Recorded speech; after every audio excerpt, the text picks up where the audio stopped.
해시태그 돌아와요. 부산항해 제2부. 해시태그 11장. 1976년이 지나고 1977년이 왔다. 돌아와요. 부산항해는 국민가요가 되었다. 라디오에서, 술집에서, 거리에서 흘러나왔다. 사람들은 이 노래를 부르며 울었고, 웃었고, 술잔을 부딪혔다. 조용필은 무명 가수에서 스타가 되었다. 음반은 40만 장이 팔렸다. 당시로서는 놀라운 숫자였다. 텔레비전에 출연하고 상을 받았다. 그러나 조용필은 인터뷰에서 늘 말했다. 이 노래는 제 노래가 아니라 국민들의 노래입니다. 태수는 여전히 부산항에서 일했다. 매일 배가 들어오고 나갔다. 짐을 싣고 내렸다. 일상은 계속되었다. 하지만 그는 가끔 가판을 올려다보았다. 혹시 외삼촌이 또 오시지 않을까 하는 기대로. 순덕은 영철에게서 편지를 받았다. 일본에서 온 편지. 한글로 쓰여 있었다. 영철의 글씨는 삐뚤삐뚤했지만 마음은 고닫다. 순덕아, 잘 지내고 있니? 나는 오사카에서 잘 지낸다. 아이들도 건강하다. 부산에서의 일주일이 꿈만 같다. 가끔 꿈인가 싶어서 보퉁이를 꺼내본다. 내가 준 보퉁이. 그걸 보면 현실이라는 걸 알게 된다. 고맙다. 다시 만날 수 있어서. 언젠가 또 가겠다. 그때까지 건강해라. 순덕은 편지를 읽고 또 읽었다. 종이가 닳도록 읽었다. 그리고 답장을 썼다. 오빠, 저도 잘 지냅니다. 태수도 건강합니다. 오빠가 오셨다 가신 후로 집안에 웃음이 늘었습니다. 오빠를 만났다는 것만으로도 힘이 됩니다. 꼭 다시 오세요. 기다리고 있겠습니다. 해시태그 12장. 세월은 흘렀다. 1980년대가 왔다. 태수는 결혼을 했다. 아내 미경은 부산 출신의 온화한 여성이었다. 그들은 아이를 낳았다. 딸이었다. 이름은 혜경이라고 지었다. 바다를 지키는 아이라는 뜻이었다. 순덕은 할머니가 되었다. 손녀를 안고 바다를 보러 갔다. 예전에 태수를 안고 갔던 그 바다. 저 바다 너머에 내 외할아버지의 외삼촌이 계신다. 혜경은 알아듣지 못했지만 순덕은 말했다. 이야기는 이어져야 했다. 영철과의 편지는 계속되었다. 1년에 서너 통. 짧은 편지들이었지만 그것으로 충분했다. 영철은 편지에서 일본의 날씨를 이야기하고 손자들 이야기를 했다. 순덕은 부산의 소식을, 태수 가족의 이야기를 전했다. 1988년 서울 올림픽이 열렸다. 세상이 조금씩 바뀌고 있었다. 태수는 텔레비전에서 개막식을 보았다. 세계 각국의 선수들이 입장했다. 그 중에는 제일동포 선수도 있었다. 태수는 생각했다. 외삼촌도 저 중계를 보고 계실까? 해시태그 13장. 1990년대가 왔다. 냉전이 끝났다. 베를린 장벽이 무너졌다. 세상은 변하고 있었다. 한국도 변했다. 경제가 성장하고 민주화가 진행되었다. 태수는 이제 부두감독이 되어 있었다. 젊은 인부들을 관리하는 위치였다. 그는 여전히 바다를 보았다. 바다는 변하지 않았다. 파도는 여전히 밀려왔고 갈매기는 여전히 울었다. 1991년 남북한이 유엔에 동시 가입했다. 뉴스에서 보도되었다. 순덕은 뉴스를 보며 말했다. 이제 좀 나아지려나. 1992년 한중 수교가 이루어졌다. 중국과의 관계가 정상화되었다. 사람들은 희망을 이야기했다. 북한과의 관계도 좋아질 거라고. 그러나 현실은 그렇게 단순하지 않았다. 남북관계는 여전히 불안정했다. 조총련 동포들의 남한 방문도 쉽지 않았다. 북한은 여전히 통제했고 남한도 조심스러웠다. 영철의 편지는 계속 왔다. 하지만 그는 다시 오지 못했다. 편지에서 그는 말했다. 가고 싶지만 갈 수가 없구나. 상황이 좋지 않다. 조금만 기다려라. 순덕은 기다렸다. 그녀는 늙어갔다. 머리가 휘어지고 허리가 굽었다. 그러나 눈빛은 여전히 맑았다. 기다리는 사람의 눈빛. 해시태그 14장. 2000년 새 천년이 시작되었다. 그리고 6월 놀라운 소식이 들려왔다. 남북 정상회담이 열린다는 것이었다. 김대중 대통령이 평양을 방문한다고 했다. 태수는 어머니와 함께 텔레비전을 보았다. 김대중 대통령이 김정일 국방위원장과 악수하는 장면이 나왔다. 역사적인 순간이었다. 어머니, 이제 외삼촌 오실 수 있을 것 같아요. 순덕은 눈물을 닦았다. 그래야 할 텐데. 며칠 후 남북 공동선언이 발표되었다. 이산가족 상봉, 경제 협력, 다방면의 교류. 사람들은 환호했다. 통일이 멀지 않았다고 믿었다. 그리고 그해 8월 첫 이산가족 상봉이 이루어졌다. 텔레비전에서 중계되었다. 노인들이 서로를 껴안고 우는 모습이 나왔다. 50년 만의 상봉이었다. 순덕은 울면서 그것을 보았다. 우리 오빠는 언제? 태수는 어머니의 손을 잡았다. 곧 오실 거예요. 해시태그 15장. 2000년 10월 영철에게서 전화가 왔다. 전화였다. 편지가 아니라 전화. 목소리를 직접 들을 수 있었다. 순덕아, 나다. 영철이다. 순덕은 수화기를 붙잡았다. 손이 떨렸다. 오빠 목소리. 잘 지내고 있니? 나 이번에 갈 수 있을 것 같아. 조총련에서 허락이 났어. 남한 방문이 가능해졌어. 정말이에요? 정말 오실 수 있어요? 그래. 11월에 갈게. 이번엔 아들들도 데리고 갈게. 내 아들들한테 고향을 보여주고 싶어. 순덕은 울었다. 기쁨의 눈물이었다. 11월이 왔다. 부산항에 다시 배가 들어왔다. 이번에는 25년 전과 달랐다. 경찰도 기자도 많지 않았다. 분위기가 자연스러웠다. 이제 이것은 특별한 일이 아니었다. 자유로운 왕래였다. 태수는 어머니, 아내, 딸과 함께 부두에 나갔다. 혜경은 이제 20살이었다. 대학생이었다. 그녀도 외할머니의 오빠를 만날 수 있다는 것에 설레었다. 배에서 영철이 내렸다. 그는 더 늙었다. 75이었다. 허리는 더 굽었고 머리는 완전히 휘었다. 그러나 걸음은 힘차게 내딛었다. 옆에 2명의 중년 남자가 함께 있었다. 영철의 아들들이었다. 순덕아, 오빠. 이번에는 주저하지 않았다. 그들은 서로를 껴안았다. 25년 만이었다. 순덕은 오빠의 등을 두드렸다. 오셨어요, 오셨어요. 이제 자유롭게 올 수 있어. 더 이상 숨어서 올 필요가 없어. 영철은 아들들을 소개했다. 이 아이들이 내 아들들이야. 히로시하고 타카시. 한국 이름은 영수하고 영호야. 태수는 그들과 악수했다. 외사촌 형들이시네요. 반갑습니다. 히로시와 타카시는 어색하게 웃었다. 한국말이 서툴렀다. 그러나 눈빛은 따뜻했다. 해시태그 16장. 이번 방문은 달랐다. 영철은 한 달을 머물렀다. 시간이 충분했다. 그는 부산 곳곳을 다녔다.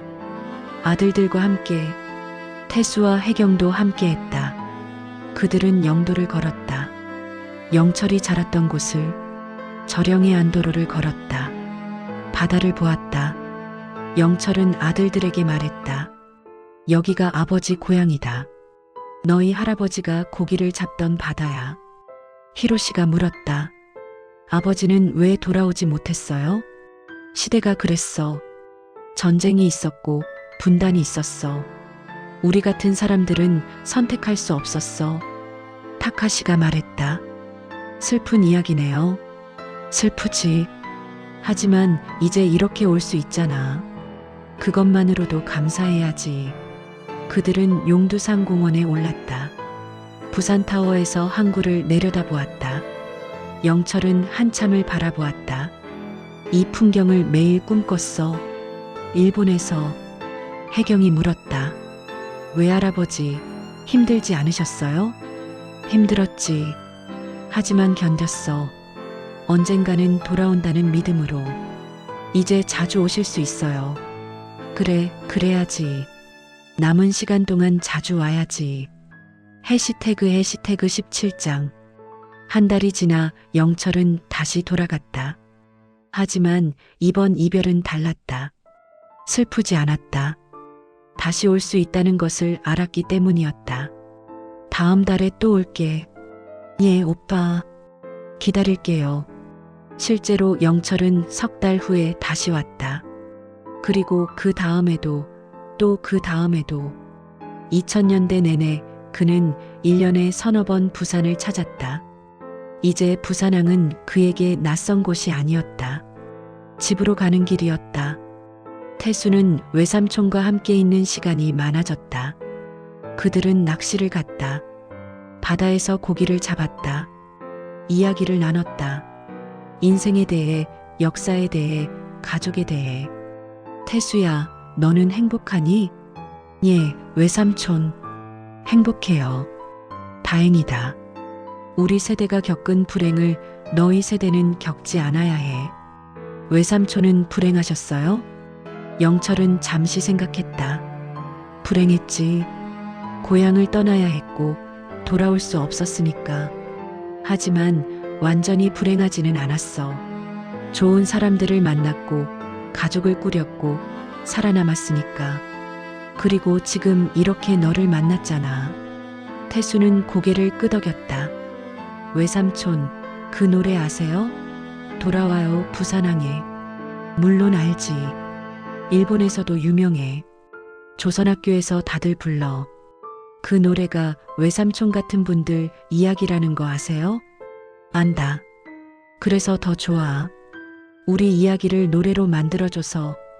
저는 그 노래를 들으면 외삼촌이 생각나요. 영철은 웃었다. 나도 그 노래를 들으면 부산이 생각나. 그리고 순덕이가 생각나고 너희가 생각나. 해시태그 18장. 2010년 순덕이 세상을 떠났다. 83세였다. 평화롭게 잠들 듯 같다. 마지막 순간까지 영철의 손을 잡고 있었다. 영철은 장례식 내내 울었다. 동생을 보냈다. 미안해, 순덕아. 오빠가 더 일찍 돌아오지 못해서. 태수는 외삼촌을 위로했다. 아니에요. 외삼촌 덕분에 어머니가 행복하셨어요. 마지막 10년은 정말 행복하셨어요. 그랬을까? 그랬어요. 어머니가 늘 말씀하셨어요. 오빠를 다시 만날 수 있어서 여한이 없다고. 영철은 순덕의 영정 앞에 절을 했다. 오래도록 절을 했다. 32년을 기다리게 해서 미안하다고, 그래도 다시 만날 수 있어서 감사하다고 마음속으로 말했다. 해시태그 19장. 2015년 영철도 세상을 떠났다. 일본 오사카에서 90살이었다. 임종 직전 그는 아들들에게 말했다. 내가 죽으면 부산에 묻어달라. 아버지, 여기가 아니라요? 아니다. 부산이 내 고향이다. 거기 묻혀야 해. 히로시와 타카시는 아버지의 유언을 따랐다. 영철의 유골은 부산으로 왔다. 태수가 맞이했다. 영철은 순덕 곁에 묻혔다. 영도가 보이는 묘지에. 장례식에는 많은 사람이 왔다. 제1동포들, 조총련 관계자들, 부산 사람들. 그들은 모두 영철을 기억했다. 고향으로 돌아온 사람, 기다림의 상징이었던 사람. 태수는 외삼촌의 묘 앞에서 생각했다. 이제 외삼촌은 영원히 부산에 머문다. 더 이상 떠나지 않아도 된다. 바다가 보이는 곳에서 쉴 수 있다. 해시태그 20장 2025년 현재 태수는 76이 되었다. 은퇴한 지 오래되었다. 손주들이 있다. 혜경이 아이들. 그들은 태수에게 증조할아버지의 이야기를 듣는다. 증조할아버지, 외삼촌은 어떤 분이셨어요? 좋은 분이셨어. 힘든 시대를 견딘 분이셨어. 왜 고향에 오지 못했어요? 전쟁과 분단 때문이었어. 우리 민족이 겪은 비극이었지. 지금은 자유롭게 오갈 수 있어요? 태수는 잠시 침묵했다. 남북 관계는 여전히 어려웠다. 조총련 동포들의 방문도 예전만큼 자유롭지 않았다. 세상은 나아지는 것 같으면서도 제자리 걸음을 하고 있었다. 완전히 자유롭지는 않아. 하지만 예전보다는 나아. 그리고 언젠가는 정말 자유로워질 거야. 언제요? 그건 나도 모르겠어. 하지만 너희 세대가 해낼 수 있을 거야. 손주는 고개를 끄덕였다. 태수는 가끔 부산항에 간다. 예전에 일하던 그 부두에. 지금은 현대화되어 옛 모습을 찾기 어렵다. 컨테이너 크레인이 하늘을 찌르고 거대한 배들이 드나든다. 하지만 바다는 같다. 파도는 여전히 밀려오고 갈매기는 여전히 운다. 태수는 바다를 보며 생각한다. 이 바다가 얼마나 많은 이별을 봤을까? 얼마나 많은 만남을 봤을까? 그리고 노래가 들린다. 어디선가 흘러나오는 돌아와요, 부산항에. 젊은이들도 부른다. 나이 든 사람들도 부른다. 50년이 지난 노래지만 여전히 살아있다. 꽃피는 동백섬에 봄이 왔건만 형제 떠난 부산항에 갈매기만 슬피 우네. 태수는 따라 부른다. 목소리는 쉬었지만 마음은 또렷하다. 이 노래는 외삼촌의 이야기다. 어머니의 이야기다. 그리고 수많은 사람들의 이야기다. 오륙도 돌아가는 연락선마다 목매어 불러봐도 대답 없는 내 형제여. 바람이 분다. 바다에서 오는 바람. 그 바람은 소식을 가져온다. 누군가 돌아온다는 소식, 누군가 떠난다는 소식, 그리고 누군가 여전히 기다린다는 소식. 돌아와요, 부산항에 그리운 내 형제여. 태수는 바다를 향해 중얼거린다. 외삼촌, 이제 편히 쉬세요. 당신은 돌아오셨어요. 집에 오셨어요. 갈매기가 운다. 슬픈 듯 반가운 듯 하늘을 원을 그리며 난다. 부산항의 하늘 아래서 이곳은 떠남의 항구이자 돌아옴의 항구다. 이별의 항구이자 만남의 항구다. 그리고 이 항구가 품은 이야기는 노래가 되어 영원히 흐른다. 봄이 온다. 동백섬에 동백이 핀다. 부산항에는 배가 들어온다. 사람들은 짐을 싣고 내린다. 삶은 계속된다. 희망도 계속된다. 돌아와요, 부산항에. 그리운 내 형제여. 그 노래는 명령이 아니라 기도가 되었다. 소망이 되었다. 그리고 기억이 되었다. 태수는 부두를 떠난다. 천천히 걷는다. 뒤를 돌아본다. 바다가 햇빛에 반짝인다. 아름답다. 슬프지만 아름답다. 그는 집으로 돌아간다. 가족이 기다리는 집으로. 그리고 내일 또 이 항구를 찾을 것이다. 바다를 보러. 외삼촌을 기억하러. 그리고 여전히 돌아오지 못한 이들을 생각하러. 부산항에는 오늘도 바람이 먼저 온다. 바람은 소식을 가져온다. 언젠가는 모두가 돌아올 수 있을 거라는 소식을. 그날을 기다리며 태수는 산다. 우리 모두는 산다. 구독과 좋아요는 사랑입니다.